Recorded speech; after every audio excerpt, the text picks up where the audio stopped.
क्या आपने कभी ऐसे भगवान को देखा है जिनके हाथ पैर नहीं हैं, फिर भी वही पूरे ब्रह्मांड को चलाते हैं? पुरी का जगन्नाथ धाम आज भी उस रहस्य को छुपाए बैठा है। कहानी शुरू होती है बहुत पुराने समय की बात है।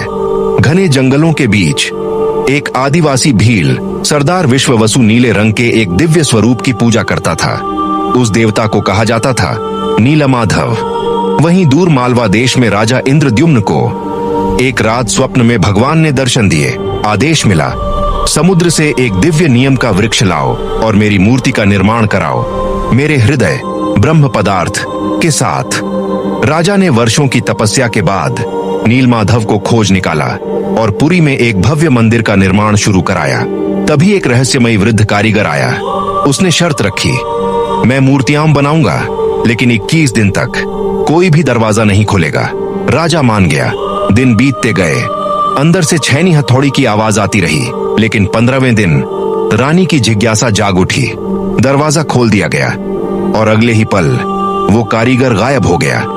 अंदर मूर्तियां थीं, लेकिन अधूरी, हाथ नहीं, पैर नहीं।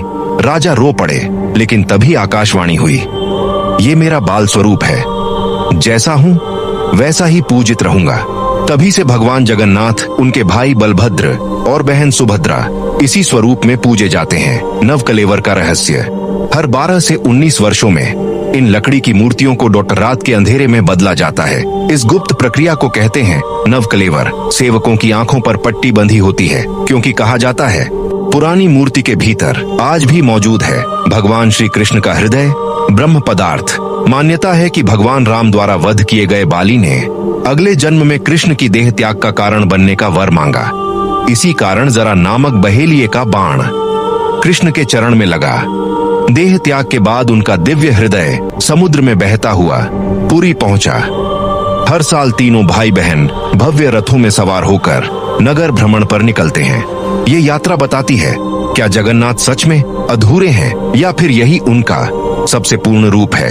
अगर आपको ऐसी रहस्यमयी और भक्तिमय कहानियां पसंद हैं, तो अभी उपनिका भक्ति चैनल को सब्सक्राइब करें और इस कहानी को लाइक और शेयर जरूर